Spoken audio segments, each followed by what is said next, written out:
airports across the U.S. Now the growing concerns that this could be a precursor to something worse. Plus, the growing fears of a rail strike. A union representing thousands of rail workers has rejected a tentative contract brokered by the White House, what it could mean for the economy. But we begin with the war in Ukraine and the growing international outrage after Vladimir Putin hit civilian targets across the country. President Biden participated in an emergency meeting with America's allies today after Russia launched even more attacks. Chief Foreign Correspondent Ian Pannell is in Liman, Ukraine, with the latest. Global condemnation of Putin's deadly aerial assault on Ukraine. The biggest attack since the war began. President Zelensky on the streets of Kyiv today after the attacks, calling the tactic terrorist, saying they want to instill more fear and affect more people. They did. The lethal Russian airstrikes Monday targeting at least 10 cities in coordinated attacks across the country. A barrage of 84 missiles and 24 drones slamming into cities across Ukraine in 3 waves. Dozens of moments like this, a missile flying through the air, striking a power station in Lviv, captured on a dashcam video and posted online. Hitting multiple civilian targets during morning rush hour. Like in this video circulating online, showing a massive explosion in Dnipro, whilst many commuting to work and school. Even attacks in the heart of Kyiv. Deliberately spreading fear. This college student walking to class downtown the moment a missile hits nearby. The targets had no military importance. ABC's Britt Clennett on the ground in the city. The width and depth of this crater showing the sheer impact of this attack. The missile parts still strewn along the sides. You can see how close this is to a playground where kids come to enjoy themselves. This is not a strategic military target. This is a clear message of terror. The attacks killing at least 19, injuring more than 100. Putin saying he ordered the attack. His personal retaliation after Russia's only bridge into illegally annexed Crimea was damaged over the weekend. The moment a truck exploded, seen here in video circulating online. The bridge, a key supply line, holds symbolic and strategic significance for the Kremlin. But amidst the devastation wrought by Putin, people heading underground into subway stations that have become makeshift bomb shelters. There, a moment of unity and resistance among strangers, singing the Ukrainian national anthem.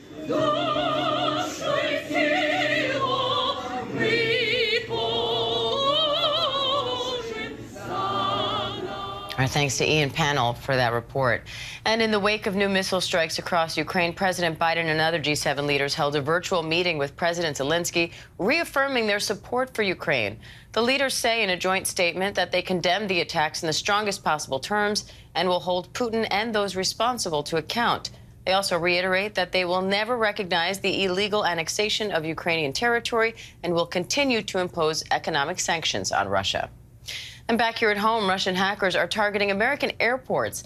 At least a dozen major airports reported cyber attacks shutting down their websites. Thankfully, no flights have been affected, but now there are fears this may be a precursor to more attacks. Chief Justice Correspondent Pierre Thomas is tracking that story for us. Hi, Pierre. The question was whether this was a warning shot. At least 12 airports in the U.S. and worldwide were impacted, including some of the nation's busiest, from Chicago O'Hare to LaGuardia in New York to others in Atlanta, Phoenix, and Denver. The attack on Denver continued overnight. The good news is that the hacks, which some officials believe were launched by a Russian group, did not affect airport operations at all, but instead targeted websites serving those airports. For example, if you were trying to use airport websites to see if parking was available on site, you might have had difficulty in some cases getting that information. These so-called denial of service attacks basically involve websites being overwhelmed by traffic. And while this did not impact airport operations, the question everyone has this morning is whether this attack was a precursor of something worse to come. There's no evidence that this was ordered by the Kremlin, but some congressional leaders are concerned it was in response to Ukraine's recent gains against Russia and that dramatic attack on a bridge in Crimea. FBI and Homeland Security officials are investigating. Diane? All right, Pierre Thomas, thanks for that.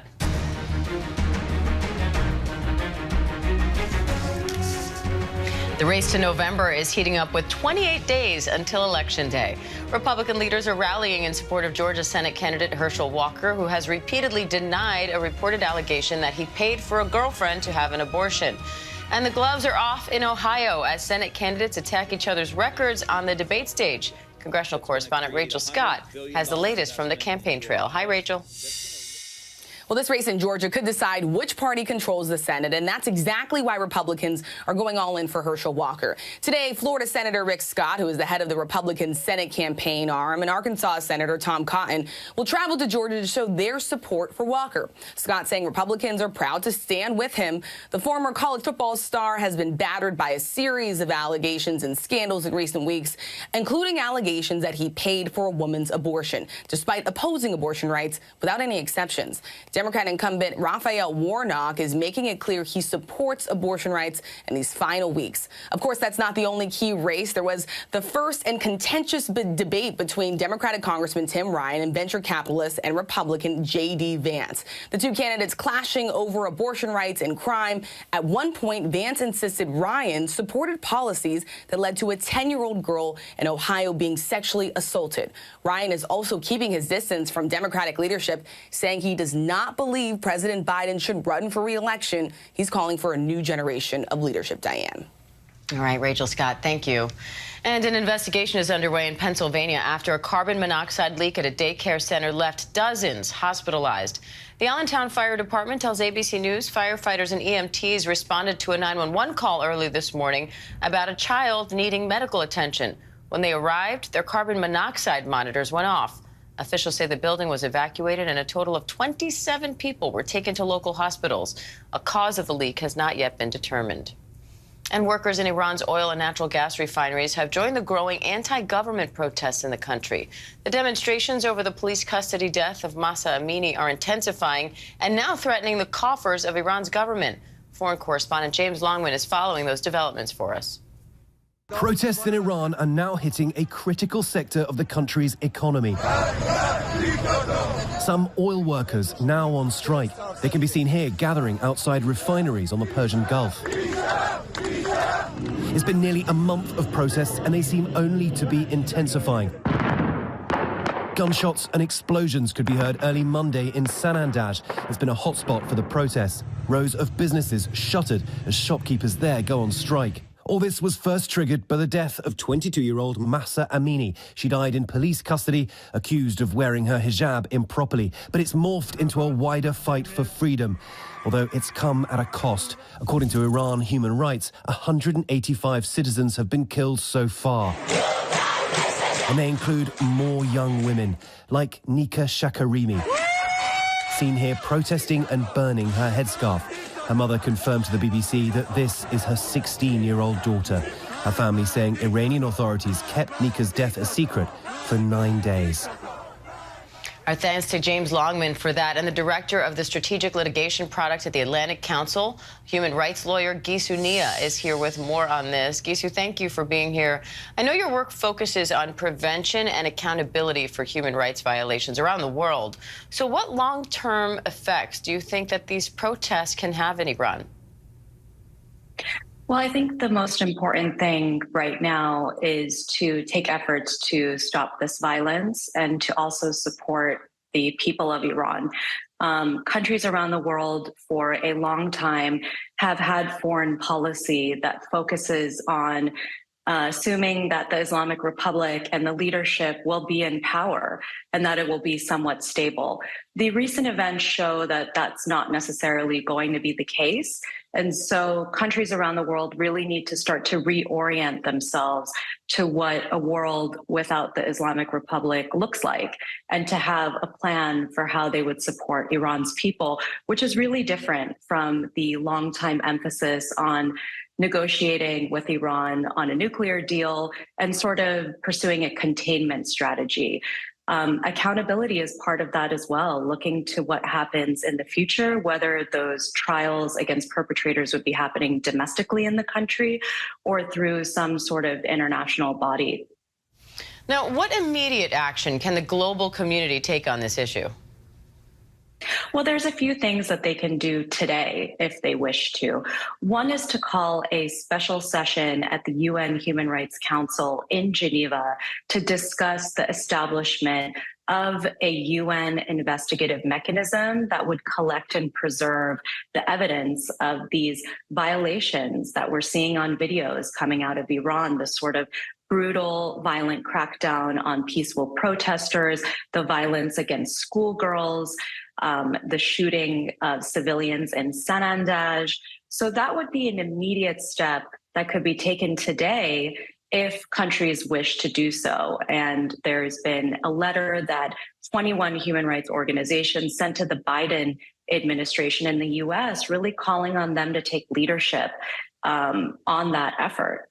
The states could also start to pass laws that allow for the seizure of assets of Islamic Republic of Iran officials who have their assets and properties in North America and Europe, despite targeted human rights sanctions and other restrictions, and to really crack down on the children of these individuals who live, work, and study in North America and Europe and use the corrupt monies of their fathers and the money that was obtained off the backs of human rights violations. All right, Gisa Nia, we appreciate your time today. Thank you.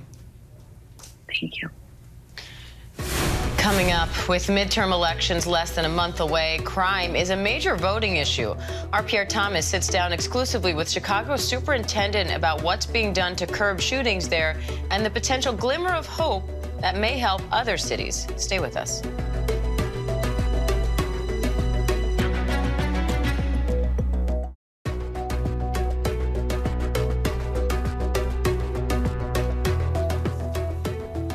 Welcome back. A new report is showing a glimmer of hope for gun violence. While the epidemic of shootings across the country is still relentless, an ABC News gun violence archive analysis shows some hints of progress. After 2 years of dramatic increases in shootings, homicides are down nearly 5% in the 50 biggest U.S. cities, and New York and Chicago are seeing double-digit decreases. ABC News Chief Justice correspondent Pierre Thomas went to Chicago for an exclusive conversation with the police superintendent. Chicago is no stranger to the sound of gunfire. The last few weekends particularly bloody. Not even children spared from being shot or killed. In one case, likely gang-related, 9 people shot, 2 killed. In another, a 10-year-old boy wounded while walking with his dad. We have had our challenges these past several days. For Chicago police, it's a fight of life and death. But there are green shoots of hope. Shootings in the city are down 20% through the end of summer. Homicides falling 16%. That's 101 fewer people killed this year compared to last year. Yet there have still been more than 2,100 shootings this year and 513 homicides. It's the most complex policing landscape ever in this country's history. We are making progress, but the complexities make it such that it's so fragile. I spent the day with Chicago Police Superintendent David Brown, where we had a raw, honest conversation about what's working and what's not in his fight against gun violence. At the core of the city's violence is gang activity and drug dealing, and an increasing willingness to pull the trigger among all Chicagoans. Or road rage, more domestic gender-based violence, social media-driven violence. But the bottom line is the inability to resolve personal conflicts. And it escalates to, now I want to kill you. It's now routine to find 40 bullet casings at a single shooting. Is there any particular incident in the last couple years or recently that sort of sticks in your mind? It's children. It is the impact that gun violence is having on children. There's one particular case where a baby, 7-year-olds with their dad at a McDonald's drive-thru. And the person who has been trying to shoot and kill this other person because of a gang conflict just shoots up the car, riddled with bullets, and this young baby dies. With such wrenching violence, the city has been deploying new tactics, seeing declines after more surgically deploying officers. If you're able to find that hornet's nest and focus your resources on those small gun violence geographic areas, we've seen significant declines. I sense with you that this really is a dynamic battle, if you will. It's not, no one's declaring victory here, even as you make progress.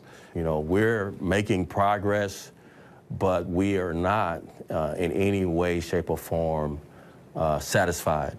And police have taken, on average, 12,000 guns a year off the street, historic numbers. I don't think we're even chipping away at a large percentage of the illegal guns in this community. The superintendent said what is working to bring down shootings is officers aggressively responding to shots fired. You'll see case after case after case of officers running toward danger, running toward gunfire, risking their lives. 150 the last 2.5 years, officers shot at and shot. Collaboration is also working. More cooperative programs with social services and housing. And police are using more technology. Watch closely. This man dressed in black riding a bicycle randomly shoots this woman in the back. The special team of investigators goes out with the homicide detectives, hunting for camera footage from homes and businesses. And they actually try to follow these individuals prior to the incident and post the incident. Cameras giving a clear-cut vision of the suspect at a bicycle shop he visited earlier that day. And then we go there and you get that money shot. They track him through the city. Almost 6 hours after the incident, boom, he just ran past the officer. Then a shootout with police wounding an officer. The sound caught on sensors planted throughout the city so police can monitor for gunfire. But as they push shootings down overall, robberies and motor vehicle theft have spiked dramatically. And Superintendent Brown is willing to have the uncomfortable conversation. Many of the victims and suspects, often men of color. The demographics are what they are in terms of people that look like you and me, who are shooters and are victims. How, as a black man and as a law enforcement executive, do you balance how you feel about that? I think the first step for me personally is to never forget where I've come from. For Brown, it's personal. On Father's Day in 2010, his own son killing a stranger and a responding officer during an apparent mental breakdown before being killed by police in a suburb of Dallas, where Brown previously served as chief. It's easy for me to see the pain, feel the pain, not from a distance. I'm really sensing, I know how that parent feels. Because you've been through it. I have. I know how that feels. And I know how it feels when people, maybe outside the community, blame the parents for what's happening in the community. Brown says he spends a lot of time in community outreach, trying to build trust after George Floyd. George Floyd being murdered on videotape by Officer Chauvin revealed the people we should have never hired in our police departments. So how did you try to build the community trust, and how difficult has it been? Made it more difficult to even be heard. So we had a recent community meeting in an area who's seen a 41% reduction in homicides. And they were upset at police for not doing their job. And I wanted to really talk about, man, how can you be upset? And then I thought to myself, listen more than you talk. So, you know, we gave opportunity for the communities to talk about what they were upset with us about. Brown taking the community's complaints about low-level crime back to his team for action. Can we get that done today? Get some training done? Reach out to the captain, 2nd District. Brown believes in aggressively arresting and prosecuting the small core of shooters and killers who terrorize poor communities. He does not believe in mass incarceration and stop and frisk. If I wear some blue jeans and a T-shirt and walk outside this building, I'll get stopped more than once. But Brown says having sustained success against crime will also require a broad economic plan. Our impoverished communities in Chicago here, we just did not have the commitment. He's hoping the city's more than $1 billion investment will lead to long-term crime reduction. You can't police yourself out of poverty. Police transformed this one-time drug corner into a basketball court and green space for sports and arts. So we're trying to create as many interactions with young people outside of the criminal justice system. We want to engage them before crisis happen and know them and them know us. People who have hope can have dreams of a better life. People who have dreams of a better life are not attracted to violence. Our thanks to Pierre Thomas for that report. Coming up, a major railroad union rejects the proposed deal President Biden personally helped reach. Where that leaves workers and a potential rail strike after this.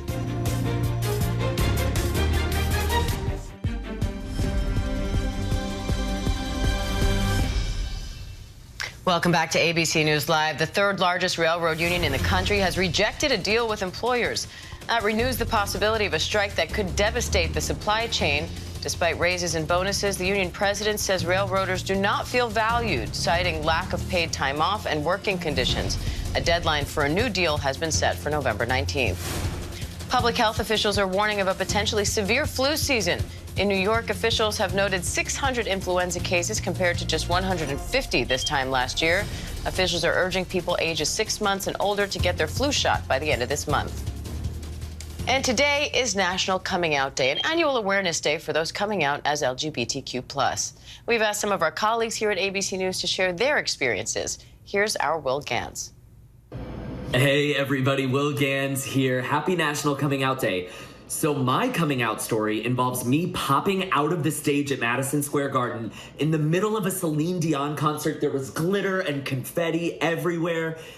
And that is not true. That is not a true story, no matter how badly I wish it was a true story. I'm from the suburbs of Texas, so for me, coming out was a process, and it was not always easy. I think I always thought that you would just come out once, and that was it. And it was like ripping a Band-Aid off, and all of a sudden you were out, and there was, butterflies flying and rainbows behind you and all of that stuff. But no, it's work, and it's worthwhile work. That's what I've learned, Like everybody, you get to know yourself a little bit better as you grow, and you decide which parts of yourself you want to share with whom. And I'm very lucky because my friends and my family have been incredibly supportive and celebrate me and my authentic self. And that's what this is all about. Wherever you're at in your journey, and if you're, an ally, we can all celebrate authenticity and lift each other up and support those who might be doubting themselves as they get to know themselves. But happy National Coming Out Day, and it is a happy thing. It's a hard process, but it's a worthwhile process. So sending you guys lots of warm wishes, and Celine Dion, we can still make that fantasy of mine happen if you're listening to this, right? I'll write her a strongly worded letter for you, Will. Thanks. And a happy National Coming Out Day to you. I'm Diane Macedo. We'll be right back.